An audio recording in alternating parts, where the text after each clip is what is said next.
fat. Fat, fat, fat. That sounds like a wonderful commendation, doesn't it? What's going on, guys? Welcome to another JW Broadcasting Rebuttal. Today we have an abundance of spiritual food to cover, straight from the mouth of liars, murderers, puppets, and whoever this is. Get ready to have some fun, but remember, if you cringe, you lose. And when you cringe, let me know the exact moment you lost it. Don't forget to drop a like on this video and subscribe so you don't miss out on future Watchtower lunacy. Let's get to it. And our actions are usually the result of decisions we make. This is big brain time. Some decisions are made after a lot of serious thought. Others, though, are made very quickly. But no matter how much thought goes into making a decision, we need to recognize this basic fact. Wise decisions bring positive rewards, and wrong decisions can result in very negative consequences. That's not a fact. It's more of a general rule. Have you ever read Ecclesiastes? Of course, all of us want to make wise decisions. But what are wise decisions? Wise decisions are those that please our Heavenly Father, Jehovah. Go on, Jeffrey. Sell all your possessions and give to the widows. That would make Jehovah happy, wouldn't it? Most of us have already made some very good decisions. These include the big decisions in life, such as dedicating ourselves to Jehovah and getting baptized, and deciding not to become involved in the religious and political disputes of this world. Wait. How are you going to avoid religious disputes when you go door to door peddling your religion to strangers? It's like asking your followers to swim without getting wet. Jeffrey, did you even look over your own script? We'll focus on decisions that may be viewed by some as minor. However, some of these can lead to very serious consequences. Back in 2011, the April Watchtower had a special chart entitled Steps to Making Good Decisions. It listed these steps in making wise decisions. 1. Avoid being presumptuous. This is possibly the most ironic moment in Watchtower history. And do you see yourselves as Jehovah God's spokespeople on earth? That, I think, would seem to be quite presumptuous to say that we are the only spokesperson that God is using. It would be presumptuous to consider yourself the only spokesperson God is using. You said it, Jackson, not me. Apparently, Mr. Jackson can't even apply step 1 of his 6-step program. 6. Review and adjust. Wait, what? If you need to revise your decisions every now and then, what was the point of step number 3? What's the point of praying for guidance if you're still gonna make bad decisions? Does this mean Jehovah didn't listen to you? Or does it mean prayer is just a mental exercise devoid of supernatural influence? Whatever. Why is step 6 listed?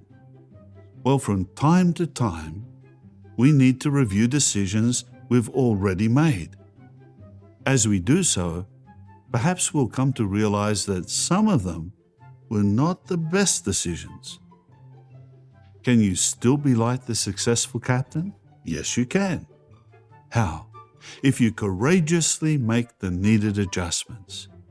If we see the dangerous winds of bad consequences and the frightening waves of disaster approaching because our decisions were not completely in harmony with Jehovah's will, what should we do?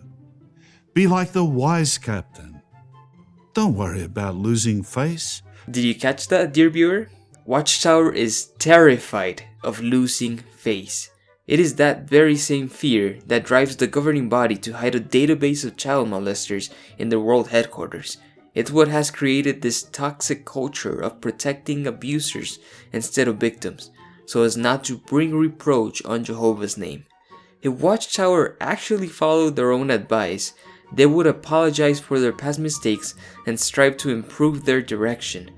But really, when was the last time Watchtower apologized for anything? Jeffrey Jackson should just stop talking at this point and call it a day, because with every word that comes out of his mouth, he condemns himself more and more. One thing that will help us make wise decisions is to remember the big picture. Not just what happens today, but how this will affect our future. In other words, don't just think of now.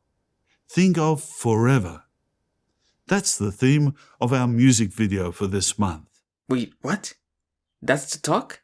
That's the spiritual food straight from Jehovah? Jackson spends 15 minutes to tell us that sometimes it's wise to reconsider our decisions. Okay, that's the divine wisdom that only God's true channel can provide, folks. I had to cut most of the talk because this Twinkie was just quoting Watchtower as if it was scripture and rambling on about sea captain stories. Jeffrey probably imagines himself as a captain, but who's gonna tell him his ship is the Titanic? That I think would seem to be quite presumptuous to say that we are the only spokesperson that God is using. Are you ready for the music video?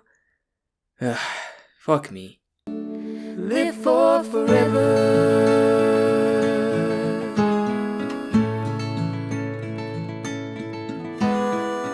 They will try and offer fame, put a spotlight on your name, raise you up for all to see. Of course, the governing body just couldn't resist posting a photo of themselves, could they? Who is really putting themselves in the spotlight? Samuel heard.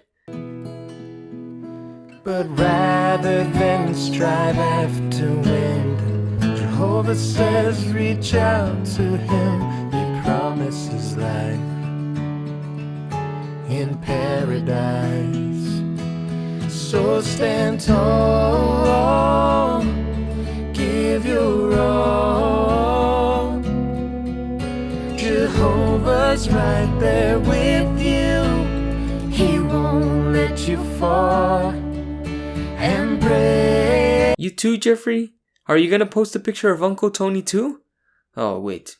Jehovah's right there with you. He won't let you fall and pray every day to climb those mountains out there. What's going on with this dude? I guess he doesn't want privileges in the congregation, does he? Standing in your way. Oh, don't live for today. Live for forever.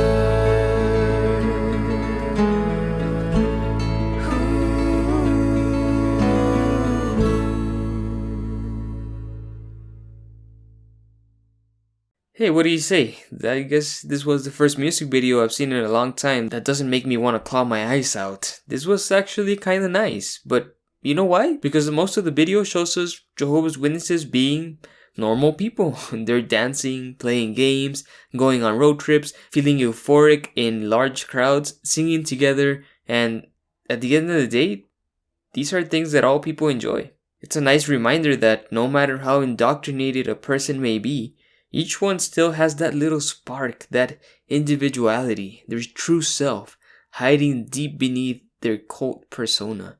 And it's in moments like these, when Jehovah's Witnesses let their guard down just a little bit, that we see this spark. If Watchtower ditched their persecution porn videos for stuff like this, hey, I wouldn't mind it at all. But I'm sure next month we're gonna be back to the same old fear-mongering music choices. Earlier, we discussed that at times we need to review a decision we made previously. In our next segment, a family decides to move to a foreign language field. Does this prove to be a wise decision for them? Let's see how things turn out. Donc, on nous pas suspend faire ça qui bien parce que l'aile est arrivée, n'a récolté si nous pas quitter Fati. Si nous pas quitter Fati, pour t'en aller. Hey you, are you ready?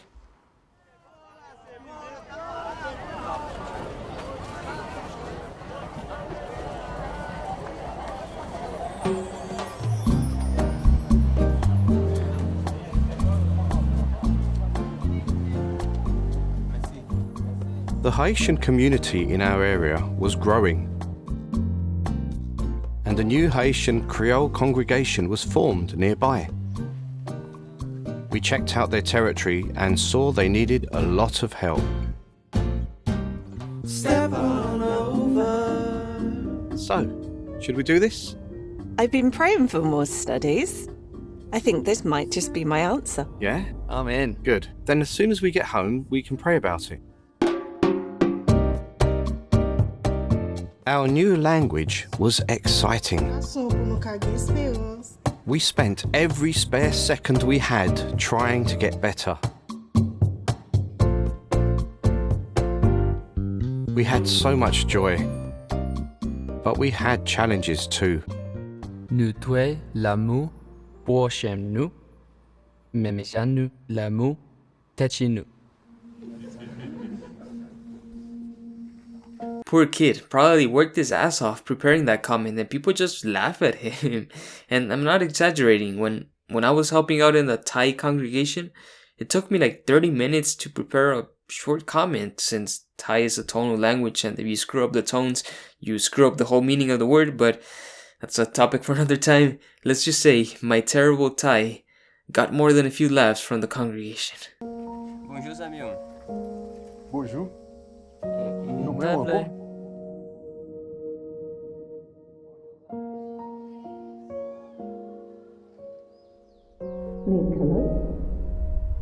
Nicholas? Yeah. Could you read the next paragraph for us, please? Yeah, sorry, where are we? Look at that submissive woman putting a piece of cloth over her head because if you don't, God will be mad at you or something because of the angels. Our study was so nice today, wasn't it, Nicholas? It was. And yet again, I was totally lost. We didn't realise that Nico just wasn't finding the same joy as us. Maybe he just doesn't want to be in a doomsday cult. To help Nico, we did a few more things in our language. Besides family worship, we attended one meeting a month with our old congregation. Well, honestly, I'm a little worried about Nico. He's having a tough time adapting to our new congregation. I get it. You know, back when we first joined a foreign language congregation, everything was fun and new. But after a little while, we noticed that our kids had lost their enthusiasm. They were still hearing about Jehovah, but honestly, they weren't learning because it wasn't in their language. Is that why you moved back? It was. But every family is different. We each have to decide what's best for our own. Thanks. That's true. I found the perfect article to help us decide what to do.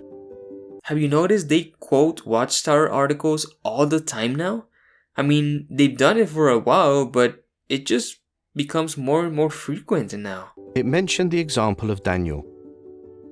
He had to speak different languages every day, but he made sure to study in Hebrew, his language.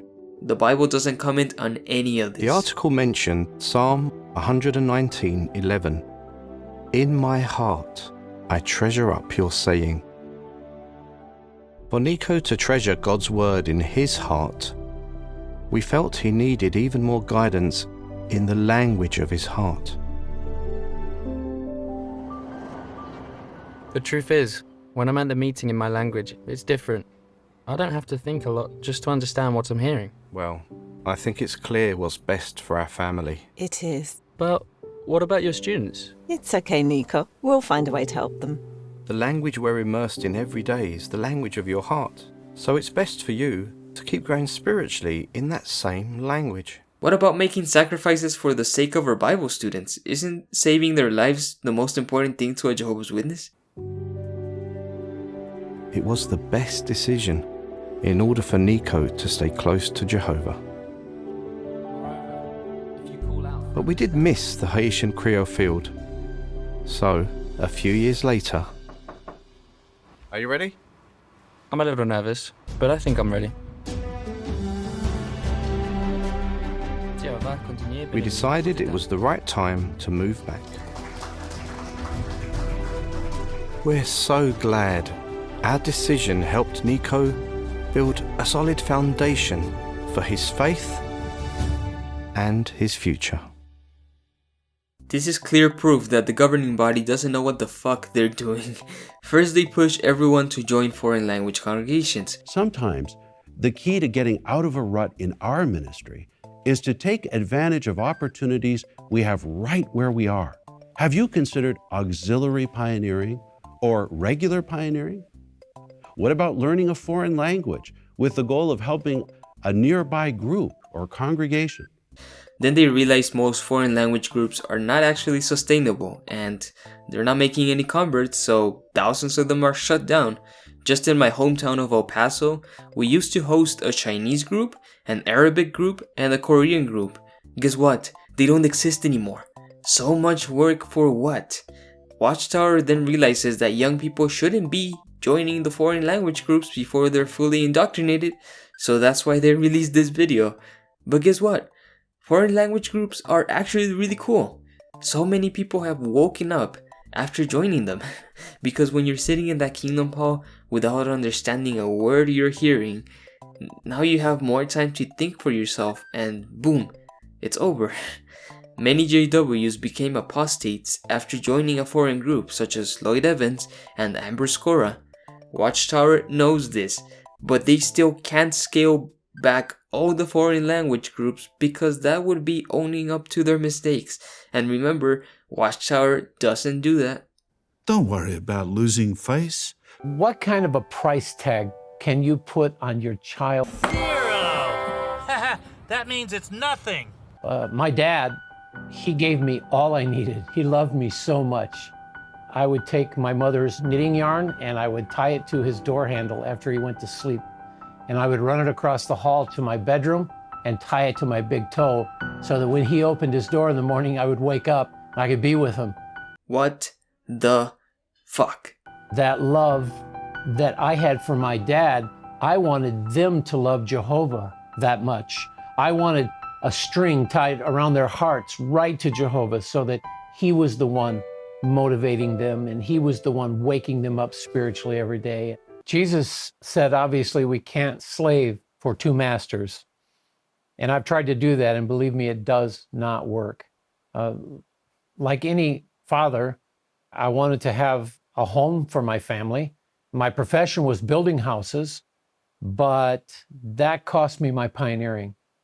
And so I decided I had to quit building houses. Quit your job so you can dedicate 70 hours a month to spreading propaganda. What could go wrong? And so I did. I started to do remodel jobs, and we looked for a place that we could afford that would sustain us in the full-time service. And Jehovah provided exactly what we needed. Well, I'm glad it worked out for you, man, but guess what? It doesn't work for everyone.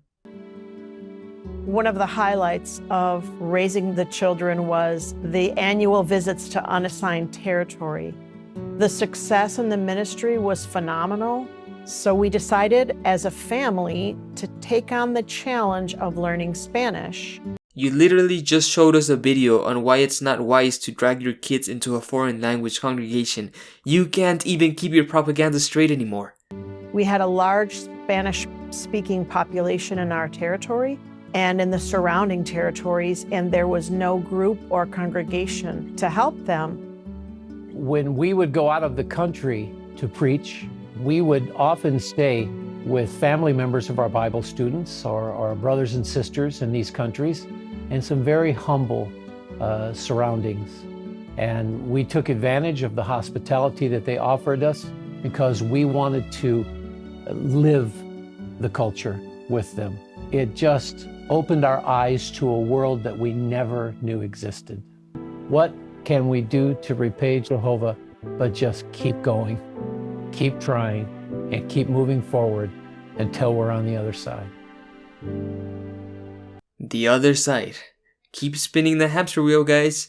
Seems like a nice couple, using Latin American culture to indoctrinate their kids, but the hamster wheel must keep rolling. But just keep going. Next we get an interview from this Boricua, who spent years in prison and decided to join a cult because God's name is Jehovah?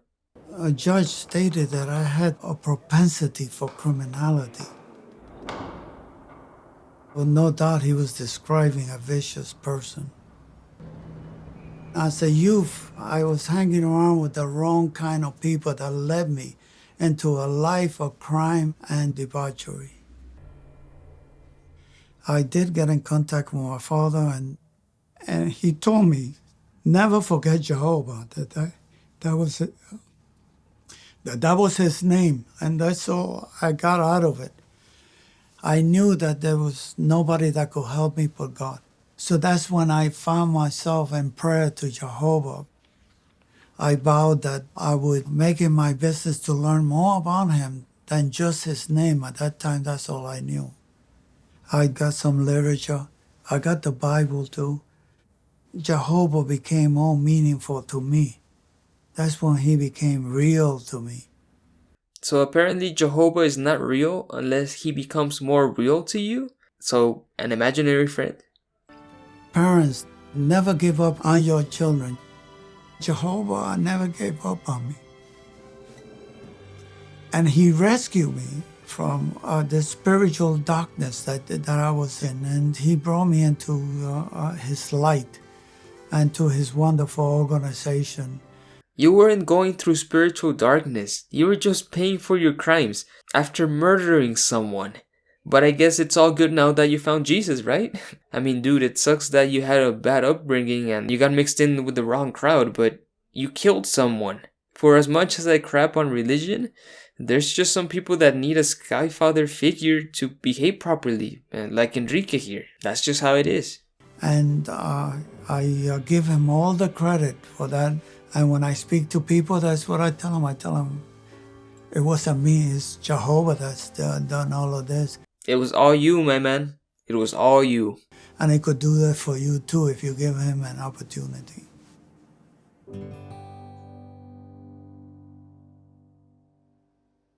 Early in life, Enrique's poor choice of friends led him to make many other bad decisions. But in his 40s, he decided to get to know Jehovah. Not really, no. I read his biography from 1999. Enrique's father became an elder while Enrique was in prison, and he invited his son to study the Bible with Jehovah's Witnesses. Because what else are you going to do in prison? Missionaries love to target prisoners because these men are easy pickings. They have hit rock bottom after paying for their crimes, and it's easier to indoctrinate people after they've hit rock bottom. A terrible upbringing and the blood of a Jewish rabbi don't excuse your life crime, Enrique. In the next video, Brother Robert Lucioni discusses how our response to someone can make peace or break it. Now, Robert Lucioni talks 5 minutes about Gideon to emphasize Watchtower's second favorite word, unity. You see, unity is more important than who is right and who is wrong. And Gideon understood that simple truth. And unity is so important today. It was interesting, a beautiful Watchtower article, 2014, December 15th. Another Watchtower article? Are you fucking kidding me?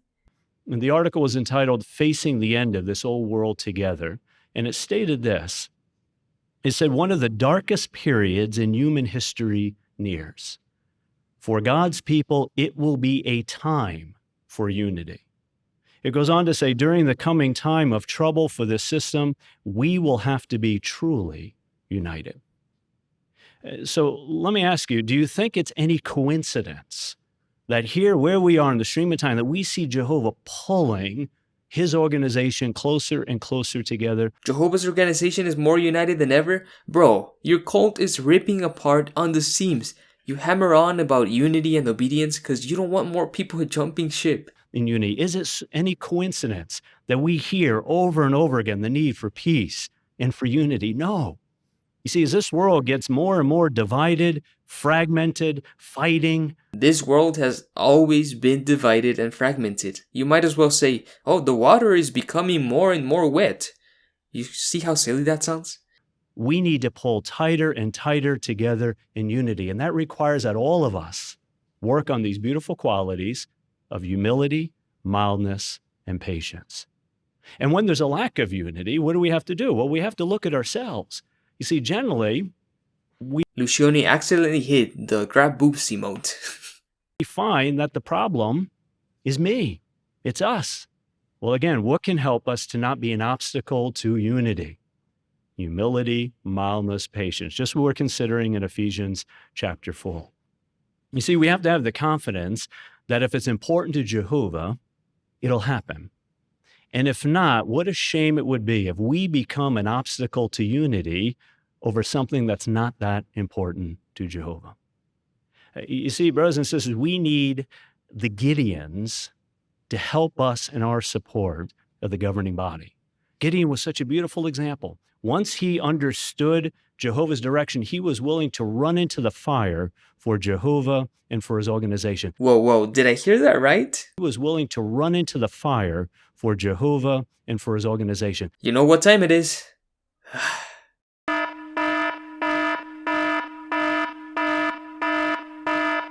Lucione might as well have told us that we should be willing to drink poisoned Kool-Aid for the governing body.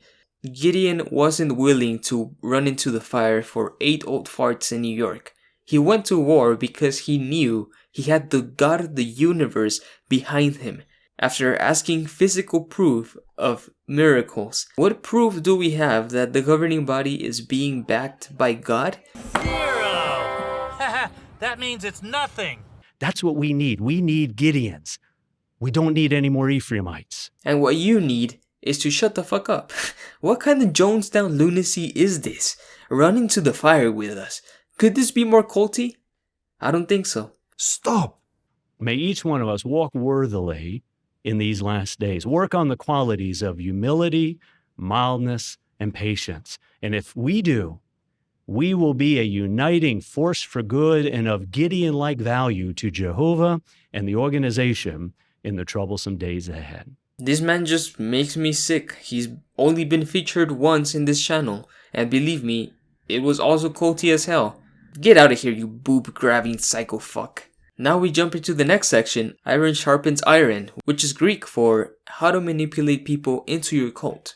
One challenge that often makes me nervous is when I've prepared an introduction, I've planned the conversation, but the householder doesn't follow the plan, and I have to adapt.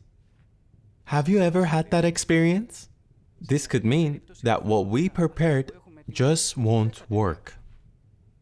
So we're going to discuss 4 tips that have helped me and hopefully will help you be more adaptable. The 4 tips are: 1. Know your territory.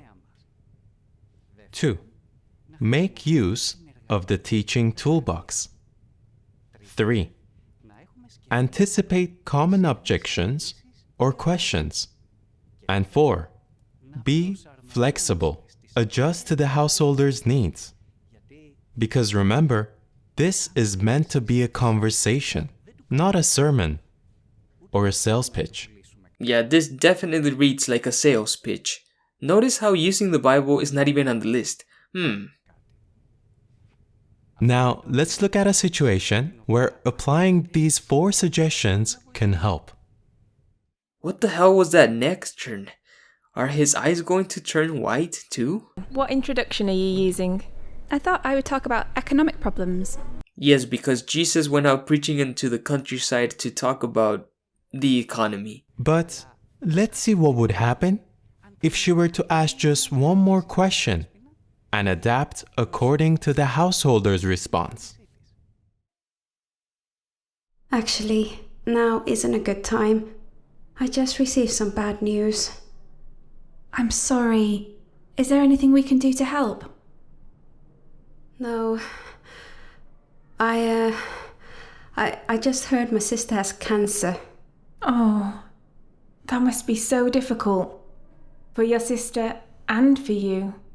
Yes, when someone we love is suffering, we can often feel helpless. That's exactly how I feel.